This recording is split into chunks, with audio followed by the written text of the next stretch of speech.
আরে বাবা, আপনি ক্ষমতায় ঢোকার সাথে সাথে বেকারের সংখ্যা বাংলাদেশে না হলেও 5% বেড়ে গেল, সঙ্গে সঙ্গে 5% বেড়ে গেল। তা আপনি বাংলাদেশে বেকারের সংখ্যা বাড়িয়ে দিলেন 5%, আর সারা দুনিয়াতে গিয়ে আপনি লেকচার দিচ্ছেন যে আপনি সেই বেকার সমস্যার সমাধান করবেন, এটা জিরোতে নিয়ে আসবেন, 3-0, কোনো কর্মহীন লোক থাকবে না।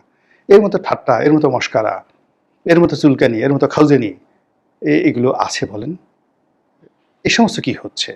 ডক্টর মোহাম্মদ ইউনূস আসার সঙ্গে সঙ্গে একটার পর একটা প্রাকৃতিক বিপর্যয়, ঢাকা শহর বারবার ডুবে যাচ্ছে, চট্টগ্রাম ডুবে যাচ্ছে, ফেনী ডুবে যাচ্ছে, কক্সবাজার ডুবে যাচ্ছে, বরিশাল, পটুয়াখালী থেকে শুরু করে দক্ষিণ বেল্ট, সাতক্ষীরা, তারপর খুলনা, কয়রা, এই সকল এলাকা ডুবে যাচ্ছে, ফসলহানি হচ্ছে, বন্যা থেকে শুরু করে নানা রকম দৈব দুর্বিপাক মানুষের জীবনকে তছনছ করে ছেড়ে দিচ্ছে। এই যে সিগন্যাল, প্রকৃতির সিগন্যাল, ইট মিনস আগামী দিনগুলো ভালো যাবে না। এটা বোঝার জন্য খুব বেশি পাণ্ডিত্যের দরকার হয় না। আল্লাহ রাব্বুল আলামিন যখন কোনো জাতিকে, কোনো ব্যক্তিকে সম্মানিত করতে চান এবং কোনো একটি সুসংবাদ দিতে চান, সকালবেলায় সেই লোকের মনের মধ্যে সেই ধরনের একটা মানে শুভ লক্ষণ ফুটে ওঠে, মন ফুরফুরে হয়ে যায়। তা আমরা জনগণ হিসেবে আমাদের মন ফুরফুরে অবস্থায় দেখতে পাচ্ছি না, আর যারা আমাদেরকে এই মুহূর্তে শাসন করছেন তাদের মধ্যেও এরকম ফুরফুরে মেজাজ দেখতে পাচ্ছি না।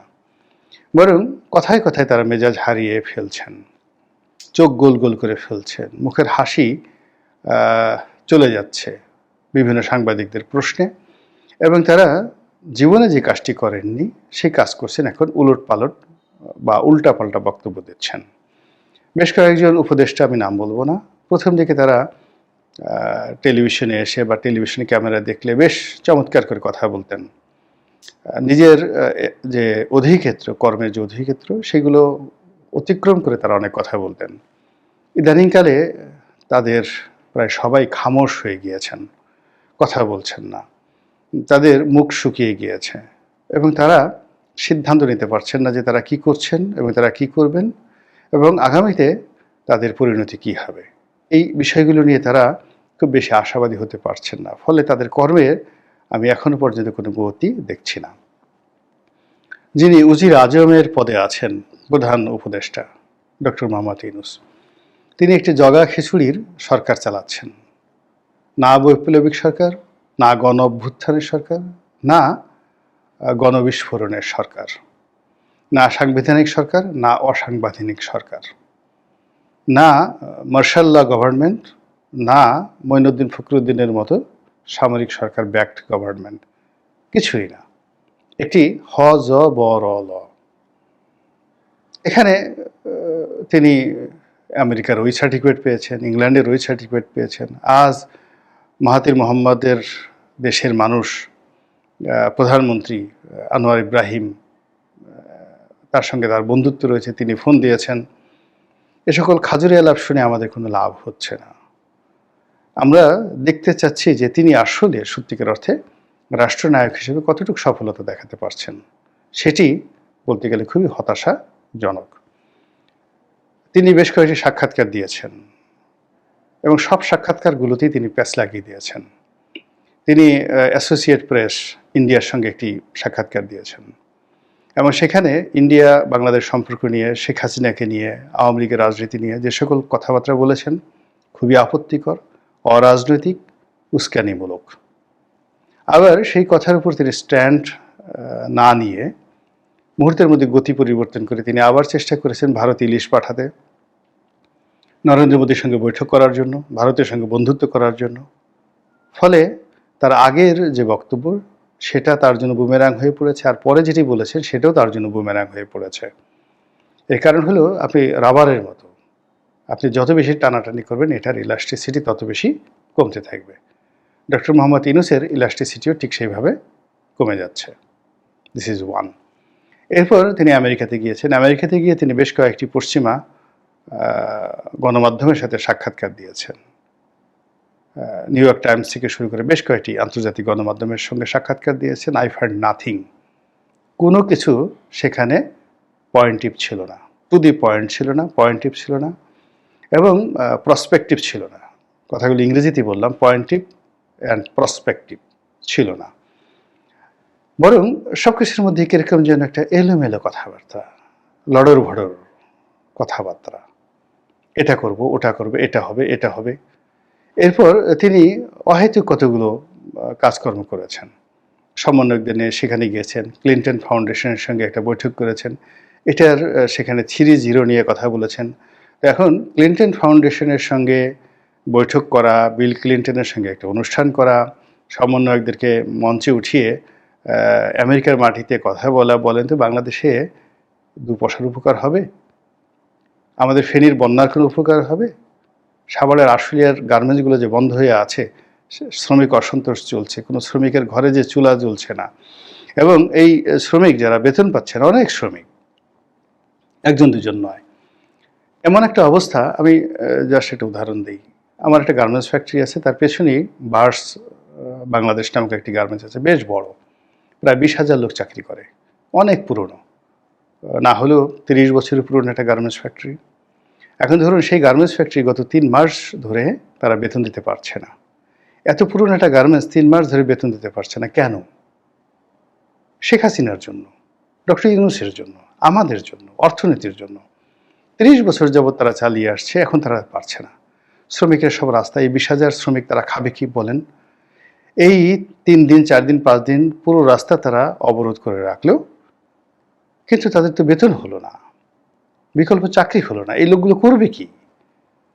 আপনি কোটা বিরোধী আন্দোলন করেছেন, তারপরে ক্ষমতায় বসেছেন, আপনার তো খাবারের কোনো সমস্যা হচ্ছে না। কিন্তু এই শ্রমিকদের জন্য যদি আপনি 10,000 মেট্রিক টন, 50,000 মেট্রিক টন চাল বরাদ্দ করতেন, যে ঠিক আছে বাবা, আমি রাষ্ট্রের পক্ষ থেকে এই বার্ডসের যারা, গার্মেন্টসের যারা বেতন পাচ্ছেন না 3 মাস ধরে, আমি তাদেরকে 1 বস্তা করে চাল দিলাম, 50 কেজি করে চাল দিলাম। তো আপনি তো সে কাজ করছেন না। সে কাজ না করে কি করলেন? বার্ডসের মালিককে গ্রেপ্তার করেছেন। মালিকের গ্রেপ্তার করার পর তো মালিক বেঁচে গেল। ব্যাংকের গুতানি খাচ্ছেন তিনি, শ্রমিকদের গুতানি খাচ্ছেন। তারপর বিদ্যুৎ বিভাগের, কেননা তিনি শুধুমাত্র শ্রমিকদের যে বেতন সেটা তো না, গিয়ে দেখেন গ্যাসের বিল দিতে পারেননি, বিদ্যুতের বিল দিতে পারেননি, আরও অনেক বিল তার বাকি আছে। তো এই যে ব্যবসা বাণিজ্যে অচল অবস্থা, এভাবে আশুলিয়ার বড় বড়, আশুলিয়া, গাজীপুর, সাভার, হেমায়েতপুর, এই সকল এলাকার বড় বড় ফ্যাক্টরি, এক একটাতে 10,000, 20,000, 50,000 লোক চাকরি করে। এই ফ্যাক্টরিগুলোতে শ্রমিক অসন্তোষ, এইগুলো নিয়ে আপনার কোনো মাথা ব্যথা নেই।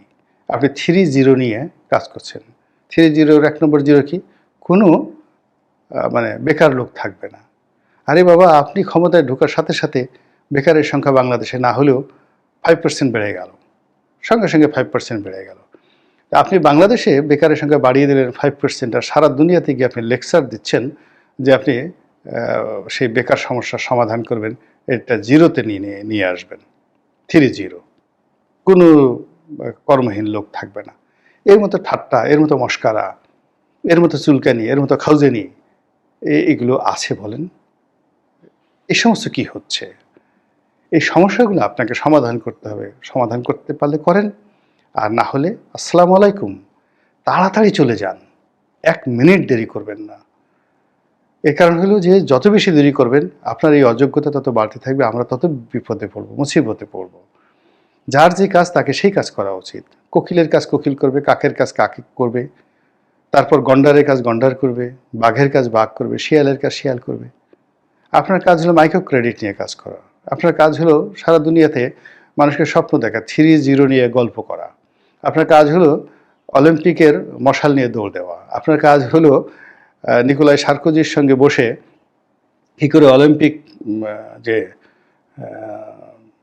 খেলা হবে, সেই অলিম্পিক খেলার মধ্যে কি করে সোশ্যাল বিজনেস ঢুকিয়ে দেওয়া যায়, এই সমস্ত কথাবার্তা বলা, একটা বক্তব্য দিয়ে টাকা উপার্জন করা, এগুলো হলো আপনার কাজ।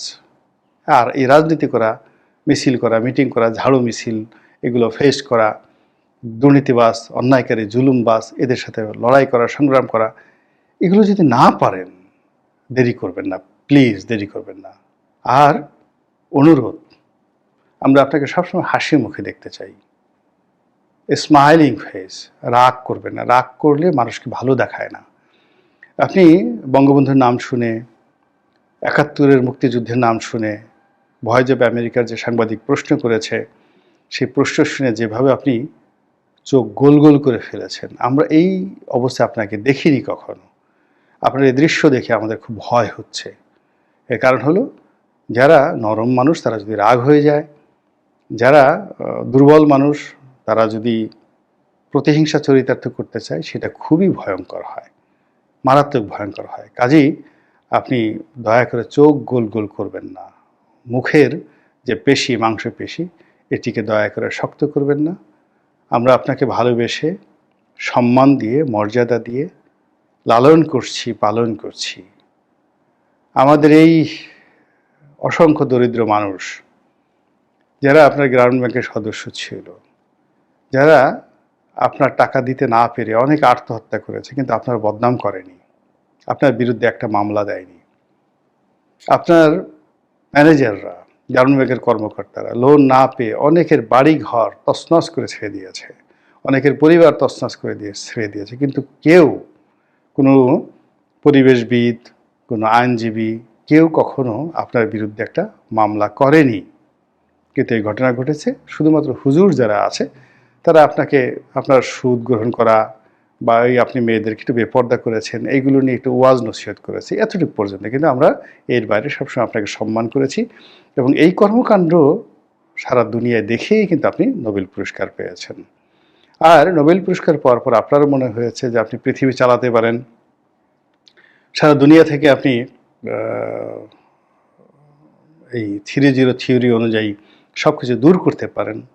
আপনি সামাজিক ব্যবসা বাণিজ্য করতে পারেন, মানুষের মধ্যে দেবত্ব ছড়িয়ে দিতে পারেন, কেউ লাভের জন্য কোনো কাজ করবে না, বিনা স্বার্থে কেবল সোশ্যাল বিজনেস করবে।